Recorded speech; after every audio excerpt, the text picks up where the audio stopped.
In Parshat Shalach Lecha, Moses sends 12 scouts into the land of Israel. Moses instructs them, see if the land is good or bad, fertile or lean. They are also instructed to find out whether the people are strong or weak and few or numerous, as well as whether the cities are opened or fortified. They return with a daunting report, to say the least. Though the land the scouts saw was rich and vibrant, it was also filled with people. And not just any people, but strong people living in heavily fortified cities. The scouts reported to Moses, the country that we traversed and scouted is one that devours its settlers. All the people that we saw in it are men of great size, and we looked like grasshoppers to ourselves, and so we must have looked to them. According to the scouts, the Israelites would not be able to enter this land. Of course, this is not what the Israelites were hoping for, and the scouts' report is sure to have sent them into a panic. But we have yet to hear from all of the scouts. Two of the scouts, Joshua and Caleb, spoke up. Caleb, confident that the Israelites can conquer the land, is the first to speak up. Joshua too speaks out, reminding the Israelites that if God is pleased with them, God will surely bring the people into the land safely. All they need to do in order to settle the land is to obey God. The people, however, the Israelites, are afraid and do not trust Caleb and Joshua, threatening to stone them.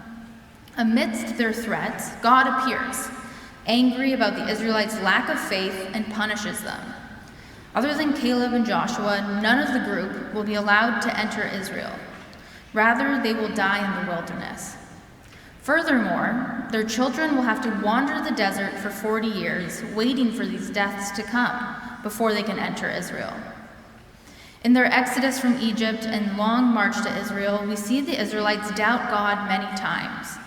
What is so egregious about their distrust here that they are cursed to die, never to enter the land? What is the Torah trying to teach us in this critical moment? The Israelites did not believe in the power and might of God in this crucial moment, and they were punished for it, certainly, but perhaps there was more to their sin as well. The Kotzker Rebbe, a Hasidic Rebbe, believes that there is a second sin committed by the Israelites. He focuses on the part of the scouts' report that reads, all the people that we saw in it are men of great size, and we looked like grasshoppers to ourselves, and so we must have looked to them. The Israelites are consumed by the thought of how the people in Canaan might have perceived them. Outraged, the Kotzker Rebbe imagines God asking the Israelites, what's with this? What do you care how you appear to the eyes of others? In the words of the Kotzker Rebbe, who cares what they think? Perhaps it is a particular sin that the Israelites allowed the imagined perception of others to sway them from their path, from their God-given goal. As Rabbi Stephen Kushner writes, their sin wasn't simply that the scouts misrepresented what they had seen or that the Israelites had lost faith. We actually see in another comment on the same verse that the Kotzker Rebbe is clear that the scouts had actually spoken the truth in their report. Their failure wasn't even that they had low self-esteem, or that they saw themselves as grasshoppers. For this, they could be forgiven. Rather, it was their preoccupation with how others saw them that was their sin. Rashi comments on this verse, stating that the scouts heard the strong, gigantic people say one to another, there are ants in the vineyard that look like human beings. How often do we see ourselves through the eyes of others? We wonder what they think, we base what we do on their actions and beliefs, we do not stay true to ourselves. And as we see in this parsha, sometimes we let other people decide our own beliefs, as if anyone's opinion is more valuable to us than our own, as if what others think of us is more important to us than what we think of ourselves. When we know ourselves and when we have confidence in what we know, it shouldn't matter what other people think, especially when it comes to our own spiritual authenticity. To be ourselves and to be true to ourselves is a way of representing the idea that we were made in the image of God and that we are surrounded by a loving God, if we can turn to ourselves and see love and kindness, compassion and courage, imagine how different our lives would be. Imagine how different this Parsha would be. Rabbi Sharon Cohen Anisfeld said that we who have a tendency to see ourselves as grasshoppers at times need to be continually reminded to expand our vision and remember that we stand in every moment before a loving God. In those moments when self-doubt clouds or constricts our vision, we are asked to lift our eyes, to try to peer through the cracks in the walls we have built, and open ourselves to the possibility that we may be like angels instead of grasshoppers in the eyes of God. In a text frequently attributed to the Kotzker Rebbe, I love the Kotzker Rebbe if you can't tell, this perspective of soulful integrity is more clearly spelled out.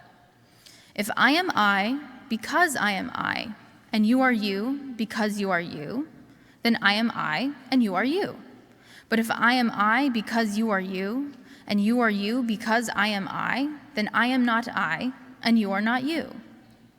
If we take time to reflect, time to take a moment or a minute of self-reflection and patience, and to be true to ourselves, we have the power to change the world and to change our future. Imagine how different the Torah would be if they did not view themselves through the eyes of others.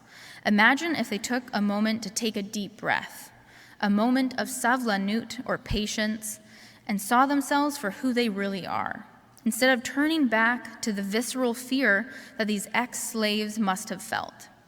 Imagine for a moment if they had prayed to God instead of turning to fear. Imagine if there was a spontaneous outpouring of the heart and that they took the time to self-reflect through prayer. But I'm not saying that we need to be completely independent, because the reality is that we live interdependent lives and that we do value ourselves based on the world around us. Each of us is a composite of everyone we have ever known, whether we know that we are made of these people or not.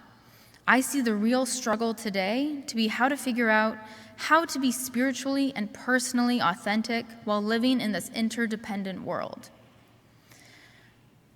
Now, I don't have answers or easy solutions to this struggle. I wish I did, but I do have a suggestion. I want to suggest that we begin to notice and take stock of when we are doing this, to have a moment of mindfulness and to see that we are not being authentic to who we are and to turn back into ourselves, to practice teshuvah and to return back to who we are. Now, this takes practice and time, but the more we do it, the more we can be spiritually and personally authentic. Thank you, and Shabbat Shalom.